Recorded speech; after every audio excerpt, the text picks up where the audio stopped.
आज हम टॉपिक पढ़ेंगे जिसके अंदर हम पढ़ेंगे एम्पिरिकल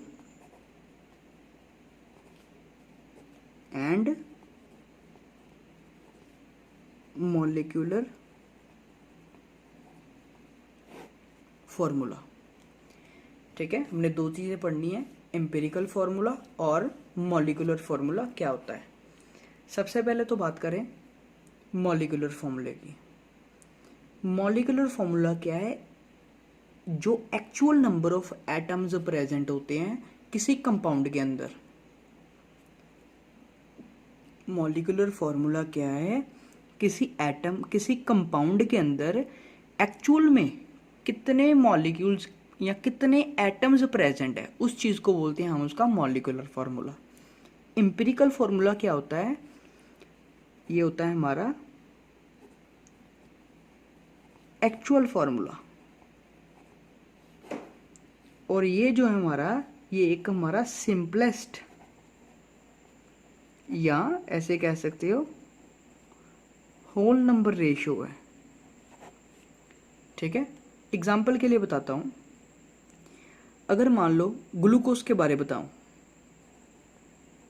हमें पता है कि ग्लूकोज का फॉर्मूला क्या है, C6H12O6।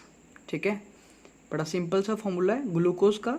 ग्लूकोज को लिखते हैं हम C6H12O6। इसका मतलब क्या हो गया कि इसके अंदर 6 कार्बन एटम, 12 हाइड्रोजन एटम और 6 ऑक्सीजन एटम प्रेजेंट है। अब अगर मैं इसको, ये बेसिकली ये क्या है इसका, ये है इसका मॉलिक्यूलर फार्मूला। ठीक है, ये क्या है इसका, ये एक मॉलिक्यूलर फार्मूला है। अब अगर मैं देखूं तो ये मेरे तीनों नंबर 6 के टेबल पर डिविजिबल है। ठीक है, तो अगर मैं इसको 6 के साथ डिवाइड कर दूं तो मेरी वैल्यू बन जाएगी C1H2O1। तो ये मेरा क्या हो गया, इसको बोलते हैं एम्पिरिकल फार्मूला।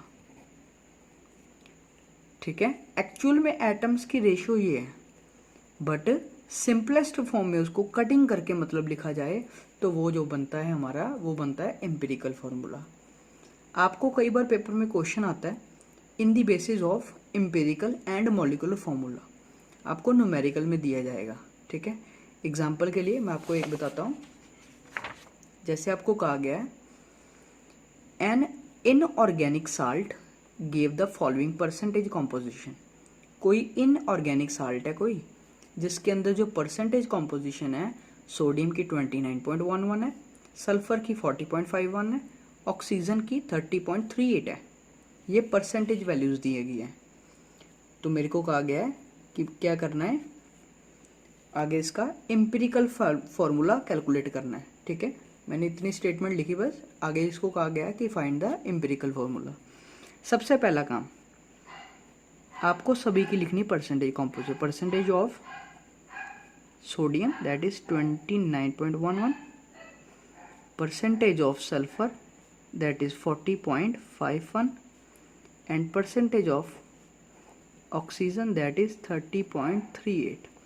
और अब आप इसको करो टोटल, ये मेरा आ गया 100%। अगर तो आपकी वैल्यू 100% आ रही है, इसका मतलब तो ये परसेंटेज ठीक है। अगर मान लो, लेट अस कंसिडर कि यहाँ पर मेरा टोटल किसी तरह से, मेरे को एक अनदर एग्जांपल के अंदर सोडियम की वैल्यू कुछ दी गई, पोटाशियम की वैल्यू कुछ दी गई और सल्फर की वैल्यू कुछ दी गई, तो मैं टोटल किया तो मेरा टोटल आ गया मान लो 98। अब उस केस में क्या करेंगे, जो बाकी वैल्यू बची 100 में से इसको माइनस किया, मीन्स बचा 2। ये मेरी जो 2% होगी वो क्या होगी, एटमॉस्फेरिक ऑक्सीजन। ठीक है, आप याद रख लो, ज़्यादातर ये चीज़ तब होगी जब आपको स्टेटमेंट के अंदर ऑक्सीजन गिवन ना हो। अगर ऑक्सीजन गिवन है तो ज़्यादातर ऐसी प्रॉब्लम्स नहीं होंगी। अगर ऑक्सीजन नहीं गिवन, जैसे इस केस में सोडियम, पोटाशियम, सल्फर वैल्यूज़ दी गई हैं, टोटल करके 98% आया, ऑक्सीजन नहीं गिवन, तो इस केस में ऐसा हो सकता है।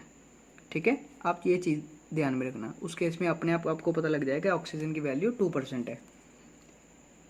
अब आपको क्या करना है, इसकी कैलकुलेशन कैसे करनी है, आपको बनाना है एक टेबल इस तरह से। इसके अंदर सबसे पहले आ जाएगा हमारा एलिमेंट, सबसे पहले हमारा एलिमेंट आएगा। कौन कौन से एलिमेंट हैं? सबसे पहले नंबर पे है सोडियम, दूसरे नंबर पे हमें सल्फर दिया गया, तीसरे नंबर पे ऑक्सीजन। उसके बाद आ जाएगी उनकी परसेंटेज। सोडियम की परसेंटेज दी गई 29.11, सल्फर की 40.51 और ऑक्सीजन की 30.38। देन उसके बाद आपको लिखना है इनके एटॉमिक मास, एटॉमिक मास, ठीक है, जो आपको पता होना चाहिए। सोडियम का मास कितना होता है? 23, सल्फर का मास 32, ऑक्सीजन का मास 16। नेक्स्ट केस में फाइंड करनी है हमने नंबर ऑफ मोल्स। उसके लिए क्या करना है?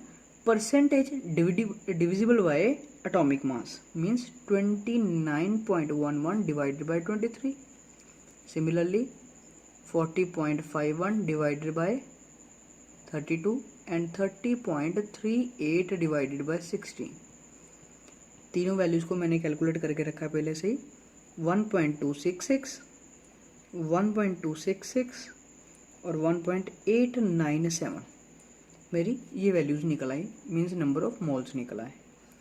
इसके बाद क्या करना है? हमें इसको करना है सिंपल रेशो में।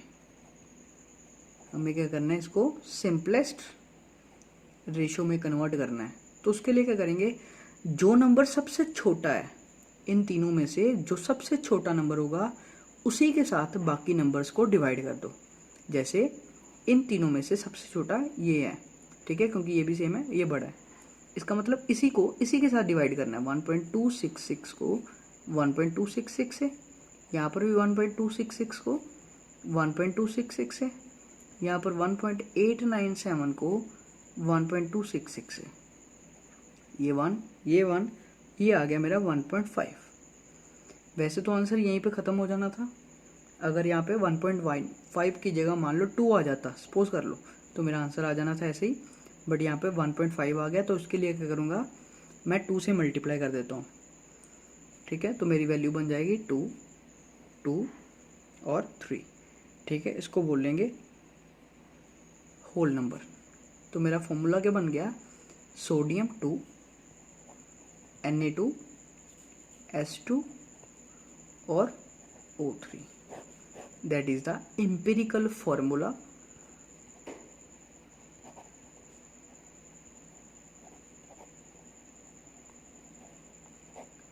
ठीक है। ये मेरा आ गया empirical formula for this calculation, ठीक है। आपको जितनी परसेंटेज दी हो उसी के हिसाब से आप उसको डिवाइड करके कैलकुलेट कर सकते हो।